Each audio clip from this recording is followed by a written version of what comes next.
This is a training program of PAL Network for support of the Rome entrepreneurship. Lesson 6: Marketing and how to brand your business. Now that we have understood what is an entrepreneur and what are the different parts to have in mind when choosing and defining our business operation and cost, we're going to explore in this lesson entitled Marketing and how to brand your business the key aspects of marketing for our model business and what is branding and why is it important.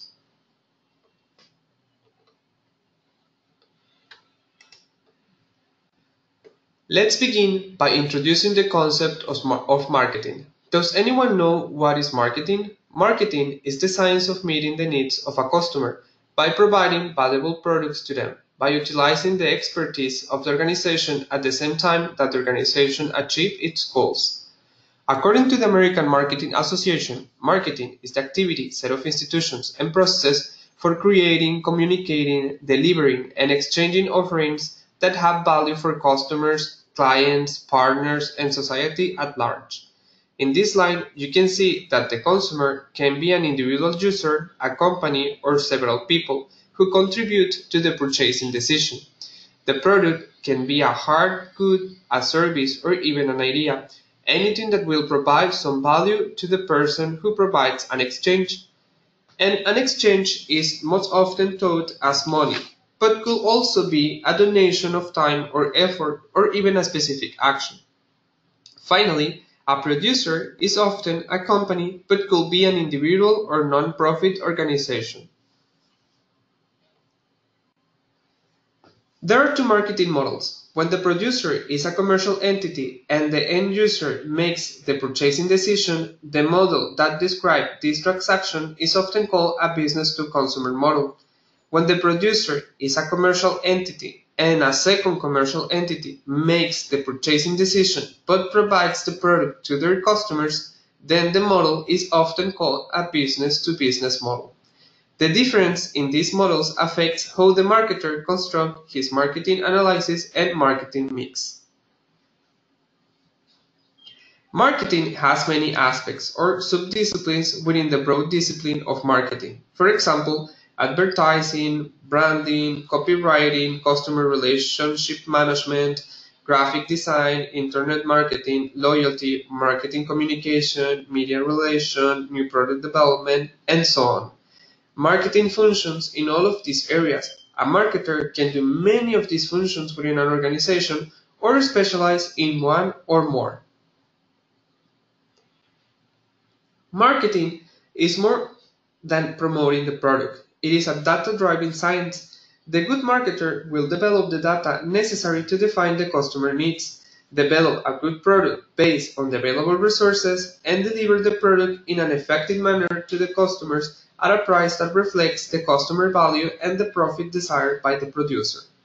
In this sense, it is important to contemplate the 7 P's of marketing mix. The first one is product, which refers to the goods or service that respond to the needs of the client. Then the price, which means to fix a price that your clients are ready to pay and to be sure that the price is attractive, all towards the aim of earning a sufficient profit. Then we have the place, which refers to the location where your enterprise is situated. Another P is the personal, which signifies how your employees represents the company and how they interact with the clientele or stakeholders. Then we have the physical environment, which refers to the way your product, services, and everything about your company appears from the outside. Decisions need to be made about the size, the shape, the color, the material, and label of the packaging. The process, solid procedures and policies that are in the place, which pertains to the company's products and or service. It is an extremely valuable element to the marketing strategy. Customers want to understand more than just your product. They also want to focus on the shape and form your business will take. And lastly, the promotion, which refers to the informing the public of your enterprise and initiating those clients to purchase your goods or services.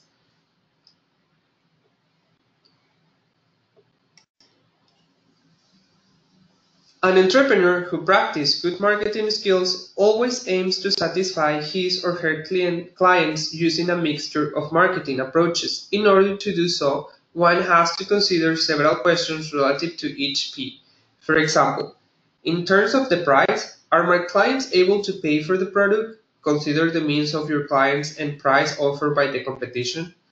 Can I attract more clients with special offers, such as price reduction during certain periods of the year? In terms of like the product, we can ask ourselves, how can my product respond to the wants and desires of current or potential clients? How can I improve my product? Is my product adaptable to market demand? Is my level of production sufficient to satisfy the level of demand of my clients? In terms of the employees, we can question ourselves with the following questions. Does each employee adequately represent the enterprise and its image? For example, knows the product and the prices, responds well to the needs and questions of customers, conducts herself professionally, is well dressed, is effective at her work. By the other hand, in the place, we can ask ourselves, is my product easily accessible to customers? How might I be able to get nearer to my customers? How may I be able to distribute the product more effectively? Is my shop workplace well clean, well organized, and attractive to the eyes? For other instance, when it comes to promotion, we may ask ourselves, what means do I have at my disposal to inform the public of my product and its quality? Are the means of my communication convenient for my target clients? Consider the most appropriate avenues for getting out your message. Now, when you're entering in a market, there are some issues that you must be aware of. First of all, the basic principle of the marketing mix is the relationship between price, promotion, product, and place. These four areas must complement each other. But also, it is important to have in mind that in the internationalization of your product, the final price might be distorted by such factors as price discrimination imposed by host governments on foreign goods that make your price too high to compete or too low to provide a reasonable profit margin. As well, your marketing and advertising efforts will often be determined by cultural law and norms and the availability of different types of media. Your product will require some degrees of change for the market you wish to enter due to their cultural differences, the level of economic maturity of the country, and in many instances because of the technical or product standards imposed by the host country. Finally, your potential distribution process will be impacted by the ability of agents and distributors and the complexity of the channels for getting your product to the customers. It is essential to have in mind that a government role is to protect its citizens and business first, and if they feel their firms cannot compete against foreign competition like you, they will impose restraints that you will have to take into consideration. Governments also sometimes provide subsidies to their local firms to help them compete against foreign competition and can also impose strict standards on product quality or insist on local content being part of your product. Finally, ensure that your product is priced fairly and competitively so that you're not accused of dumping. Dumping, at its most basic, is selling your product into a market at below production cost in order to gain market entry and market share. The penalties for dumping can be quite severe, from financial to outright banishment from the market.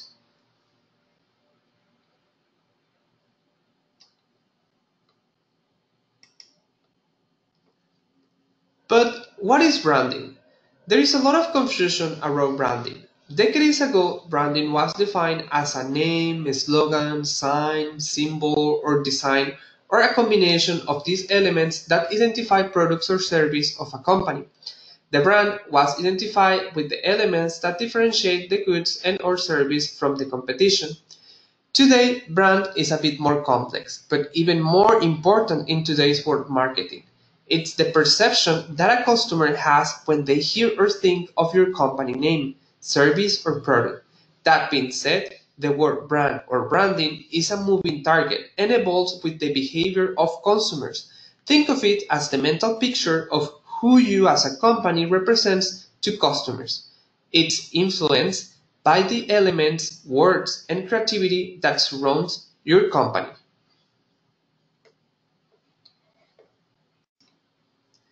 While you could create your marketing strategy with nothing other than keyword trends and the most effective marketing method within your industry, your conversation will be lower if your consumers are not connected to you as a brand. Branding is at the core of your marketing strategy, so branding must come first. Even if you're a startup, it is essential to clearly define who you as a brand are, because it is your branding that will keep your customers returning for more. Branding is the foundation upon which you will build customer loyalty. It is what generates a timeless connection. It is your branding that makes you unique. Competition is fierce. There are companies who offer comparable or even the same exact products and services that you offer. So branding is your key point. Now, extroversion is an important and defining factor in the branding process of an enterprise, since it creates new market opportunities in the light of sustainable development. According to the personality approach, there are three supporting elements of the extroversion which are really good when identifying yourself with the consumers. And these are the personality of the entrepreneurs, the consumers, and the brand self congruence in relation to the branding. Some of the most significant extroversion techniques that can be identified and used effectively by small medium companies are marketing, advertising, social media, and networking. In this lesson, we're going to focus on networking. According to the balance, business networking is the process of establishing a mutual benefit relationship with other business people and potential clients and or customers. The primary purpose of business networking is to tell others about your business and hopefully turn them into your customers. Before exploring more about the networking technique, we are going to explain some important concepts to understand more about extroversion. And it is important to differentiate leadership business style from management business style. Management is a set of processes that keep an organization functioning, such as planning, budgeting, staffing, clarifying job, measuring performance, and problem solving when results did not go on plan. They make it work today. On the other hand, leadership is very different. It is about aligning people to the vision. That means buying and communication, motivation, and inspiration. How an organization strikes a balance between management and leadership depends on the environment in which it operates. If the world is not changing and you are on the top, the management is essential, but leadership is not. Leadership is always about change. It's not about mobilizing people to do what they have always done well to continue to do it well. Since we have been talking before about entrepreneurs and now we are talking about extroversion, it is really important to detect which are the most important entrepreneurial traits of an extrovert entrepreneurial attitude. Because the personality traits of an entrepreneur are important drivers of emotional bonding between brand and consumers. The first one is tenacity. This trait is known by many names as perseverance, persistence, determination, commitment, resilience, and so on. But you have to be able to live with uncertainty and push through a crucible of obstacles for years on end. The next one is passion. It is commonly assumed that successful entrepreneurs are driven by money, but most will tell you they are fueled by a passion for their product or service, by the opportunity to solve a problem and make life easier, better, and cheaper. Tolerance and ambiguity. This classic trait is the definition of risk-taking, the ability to withstand the fear of uncertainty and potential failure. Vision. One of the defining traits of entrepreneurship is the ability to spot an opportunity and imagine something where others haven't. Entrepreneurs have a curiosity that identifies overlooked niche and puts them at the forefront of innovation and emerging fields. Self-belief. Self-confidence is a key entrepreneurial trait. You have to be crazy sure your product is something the world needs and that you can deliver it to overcome the naysayers who will always deride what the majority has yet to validate. Flexibility. Business survival, like that of the species, depends on adaptation. Your final product or service likely won't look anything like what you started with. Flexibility that allows you to respond to changing tastes and market conditions is essential. Rule breaking. Entrepreneurs exist to defy conventional wisdom. A survey last year by Ross Levin of the University of California, Berkeley, and Jonah Bromstein of the London School of Economics found that among incorporated entrepreneurs, a combination of smart, aggressive, illicit, risk-taking activities is a characteristic mix. That description will certainly hold true for some of the most famous entrepreneurs of recent years. Before, we have already talked of networking as an extroversion technique, and we have said that the primary purpose of business networking is to tell others about your business so as to establish a mutual beneficial relation. Now, we're going to talk about the benefits of implementing this strategy. The first one is new contacts and referrals. The most obvious benefit of networking is to meet potential clients and/or generate referrals which you can then follow up on to hopefully add to your client base. Networking can also help you identify opportunities for partnerships, joint ventures, or new areas of expansion for your business. The next advantage is visibility. You need to meet and communicate with potential clients and business partners on a regular basis to maintain your business relationship. Attending business lunch and other networking events break your personal profile and can help you to keep you in the minds of the right people. Staying current. In an ever-changing business climate, it is important to keep up with the target market conditions as well as overall trends in your industry. Knowing the market is the key to developing a successful marketing plan.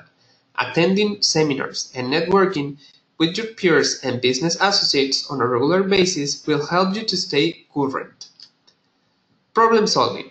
In addition to the potential of increasing your business, you can often find solutions to your own business problems or needs by networking. For example, if your business needs the service of a bookkeeper, accountant, or lawyer, you might find the ideal candidate via networking. Or if your business needs equity financing for a startup, you might be able to find an angel investor or venture capitalist through a networking channel. The next one is sharing knowledge and experience. Networking is ideal for expanding your knowledge by taking advantage of the viewpoints and prior experience of others. If, for example, you're thinking of getting into the import or export business, you may be able to get some valuable advice from someone else who has done similar business internationally. Taking advantage of the experience of others before you invest time and money in a particular venture can be invaluable.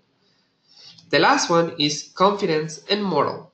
Most business people are optimistic and positive. Regularly associate you with such people can be a great moral boost, particularly in the difficult early phases of a new business. If you're not naturally outgoing, regularly meeting new people can also boost your confidence, and on a personal basis, you might form new friendships with people like them.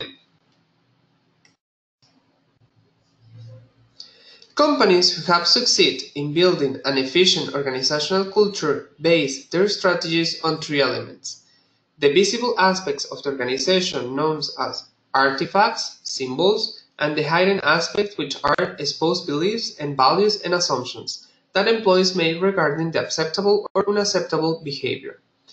Below, some case studies are listed. For example, the case of British Airways in 1981. The company brought on a new chairperson who noticed that the company was operating very inefficiently and wasting valuable resources. To increase profits, he decided to restructure the entire organization by reducing its workforce. What they got right was transparency. Before the chairperson began announcing layoff, he explained his reasons for the restructuring to the entire company to prepare them for the upcoming change. Without his transparency, British Airways could have experienced employees' backlash and negative press around all the layoff. But the chairperson always communicated honestly and frequently to manage the change.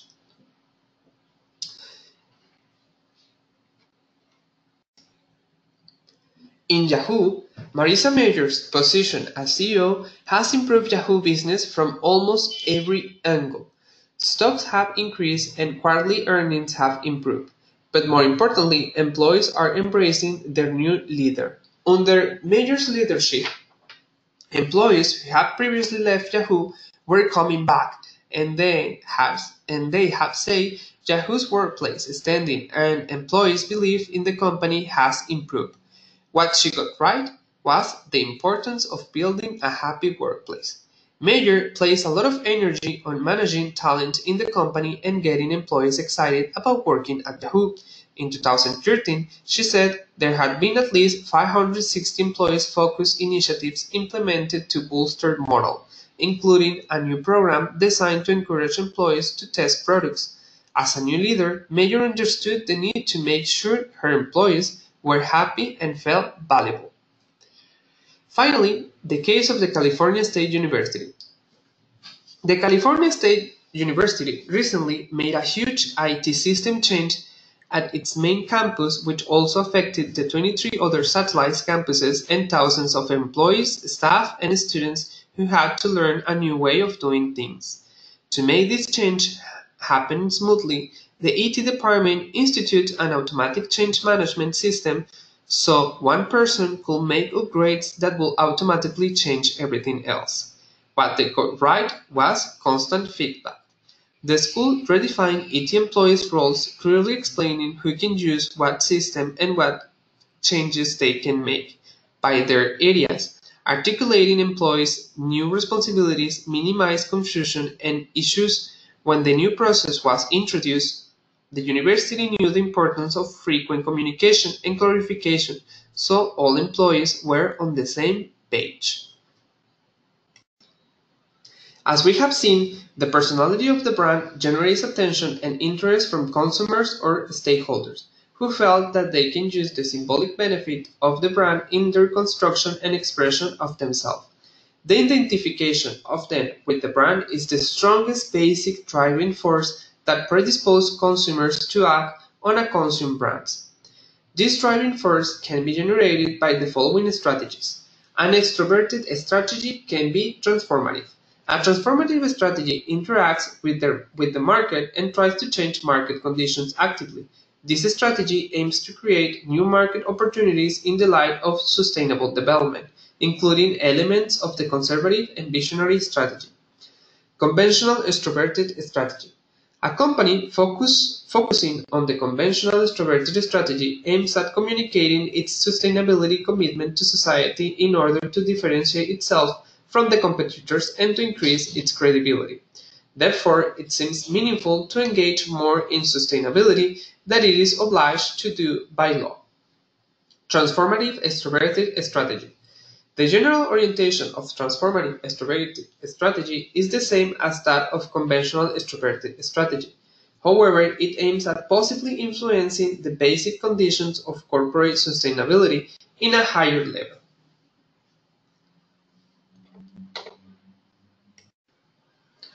The importance of online tools in the branding strategy.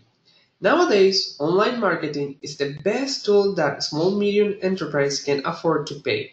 The most important reason as to why a small-medium company should invest in online marketing are listed below.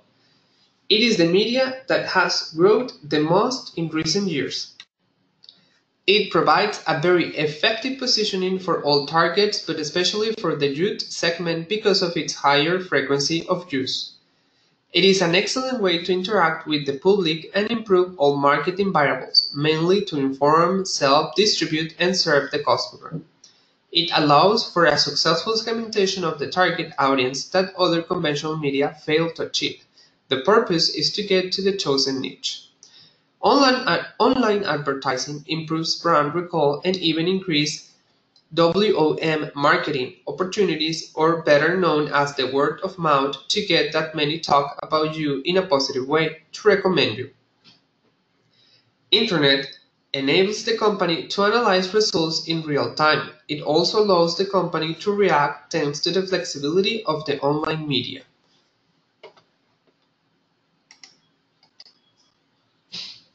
Now that we know about the potential that networking have in branding, let's put in practice our skills in networking with the following activity. Pair off with someone you don't know and find 3 things that you have in common with them, and which are not obvious. This activity will teach you how to search beyond someone's surface and really get to know them in order to establish a meaningful networking technique. Have in mind some tips for enhancing your business networking techniques. Ask open questions in networking conversation. This means questions that ask who, what, where, when, and how, as opposed to those that can be answered with a simple yes or no. This form of questioning opens up the discussion and shows listeners that you're interested in them. Have a clear understanding of what you do and why, for whom, and what makes you different or special from the others doing the same thing in order to get referrals. You must first have a clear understanding of what you do so you can easily translate your interest into them. Be able to articulate what you're looking for and how others may help you. Too often, people in conversation ask, "How am I help you?" and no immediate answer comes to mind. For more tips, see page 108 of the Learner Handbook. Thank you. See you in the next lesson.